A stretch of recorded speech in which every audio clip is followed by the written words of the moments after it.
Okay, we're back. I had to go get some Epsom salt. I had to take care of a few things, get the eggs. So anyway, we're going to be looking at the plants and what this heat does to the plants in Arizona and how to deal with it. One is the shade, and I'll show you some examples of some plants that were not quite shaded and they just kind of burnt to a crisp. So I'm going to put like a handful of Epsom salt in this bucket, and that's going to help the plants. You don't want to put too much, but this is going to help the plants absorb nutrients. There's also magnesium in here.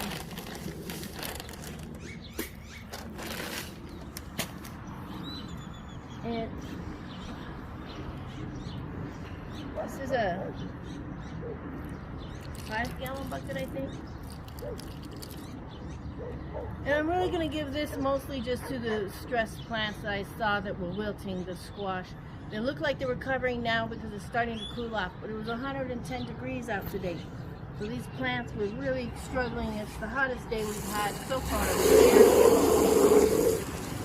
There will be days when we have 120 in July and August, maybe even June, but hopefully not.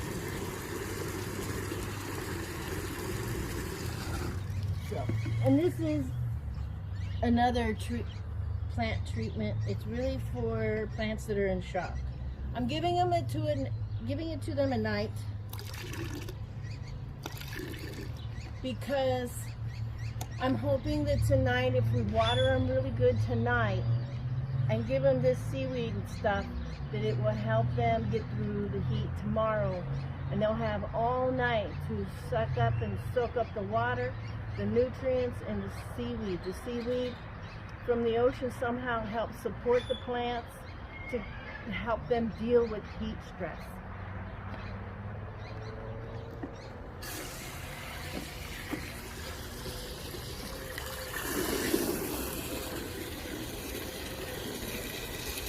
I'm going to fill up this bucket and we're going to walk around and look at the plants. I'll show you the damage. It looks like the wilting has passed and they've recovered, but they were definitely stressed today.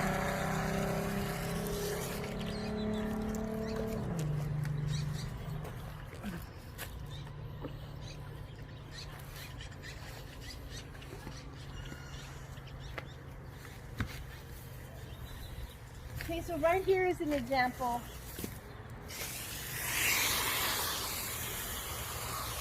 This is a potato, and you can see right here the ends of this is just dry and crumbled, and you can probably even hear that crunch.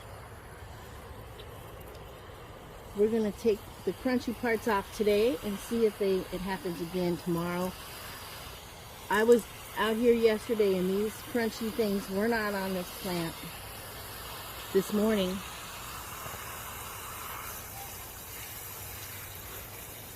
So I'm going to water it really good. Now if you can see, this potato plant here was exposed. Maybe we can tuck it in. Wherever it was exposed is where you see that it's literally burnt. It's literally burnt to a crisp. The summertime is the hardest time to grow in Arizona, in my opinion. But if you look in this area, where it's protected, all of this looks very green and happy, except for the edge right here. Right here, see that? This is also a potato plant. So, I've tried to grow potatoes, and this too, look at that. Different times of the year. Potatoes are hard to grow out here, I guess.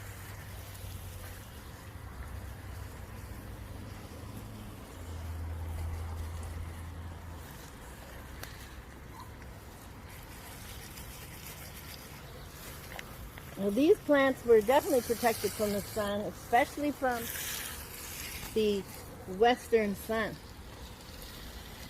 We got some asparagus coming up here. Look at that.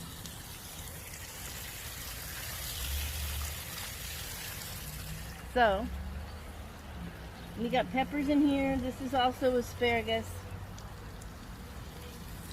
And this is a sunflower. Some ants on that. Looks like the sunflower is suffering just a little bit, which is surprising. Sometimes their leaves scorch a little bit, but sunflowers are one of the few flowers that really do well out here in the sun.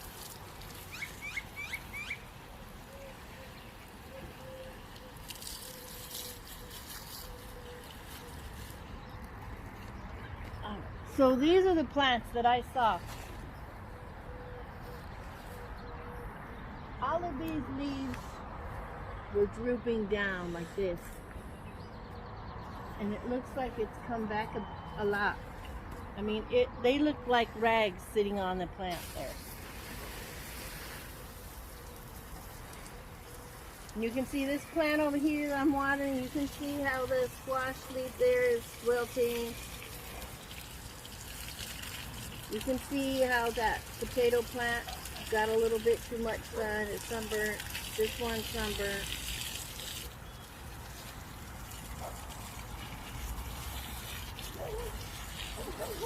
I'm surprised that this has come back. Look at that big squash up there. You see it?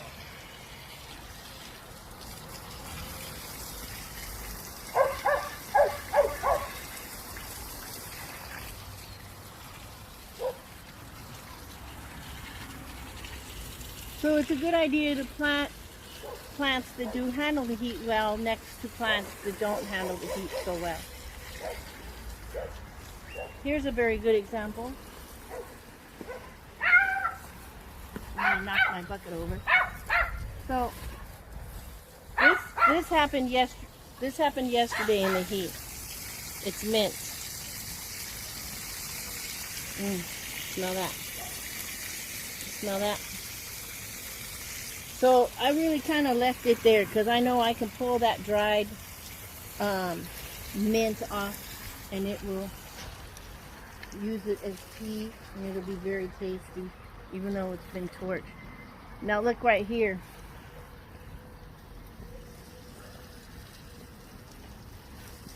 That looks like the branch broke. Otherwise more of this branch would be suffering. So a compost.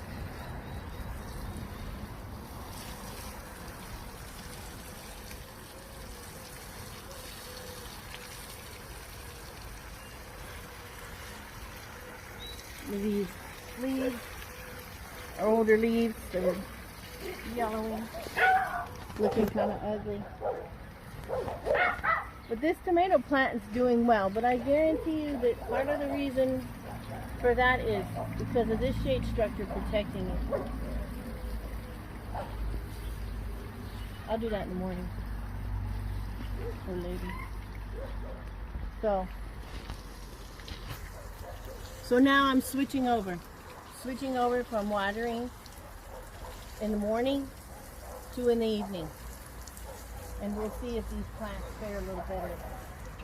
I know they say that when you plant and you water in the morning and or you water in the evenings that it creates more bugs and things like that. I don't agree with that in Arizona. You have to consider where you're at. This is a very dry climate. We tend to need to water in the morning just so these plants have enough time to recover. So I'm going to pour this right here into this where the plant stock is. Come around here. This plant has a little bit of wilting still right here. So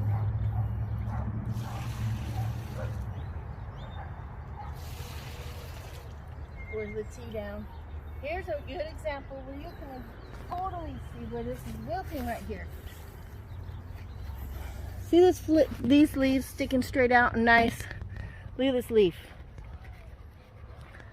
That's not a happy leaf. It's still stressed from the heat. So I'm going to do that to the few plants that suffered. We're going to walk over here and look, and then we're going to end the video, and I'll finish doing my chores out here, preparing the plants for the heat tomorrow. See if we see any more damage. If you look in here, these plants, they folded their leaves over. It's folded over, avoiding the west sun and the heat. So this plant has suffered a little bit of heat stress, but it's not super bad. But I will give it a little bit of seaweed because it may not keep being able to handle day after day without some help. Now these look good. This one looks a little heat stressed, but this doesn't look like a healthy, because it has some yellowing. So we'll just take it off. But when I look at this plant, I don't see too much. I just see a little bit of heat stress. But I guarantee you that's also due to these plants protecting it. See this mint? No burning, no charring.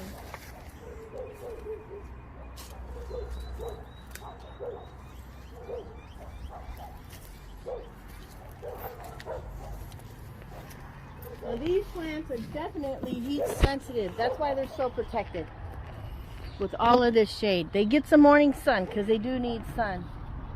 But these plants look very, very good.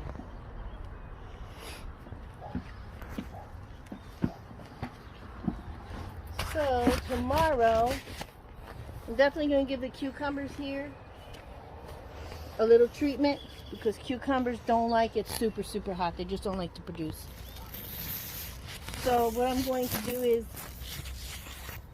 tomorrow it's going to be pretty hot out too. It's going to be over 100 degrees. So tomorrow what I'm going to do is, I'm going to come out here in the middle of the day when it's hot, when everyone stays in the house. If you go out, we stay in the air-conditioned car or an air-conditioned store or something. In Arizona, we treat the heat in the summer this time of year like the snow. We don't go out unless we have to, because it's just too dang hot. And we got to help the plants survive. It's very difficult, but it can be done. Next year I have some plans on putting up some posts and putting up a large shade structure to shade this whole area with eyelets in it that we can clip on and clip off the shade. And we'll see how my growing season in the summer goes. The summer's the hardest time and it's a struggle. The winter is our best season because the weather's not near as harsh, unlike in the northern states. So if you like this video, put thumbs up, please subscribe and share these videos. Thanks for joining us. Appreciate it.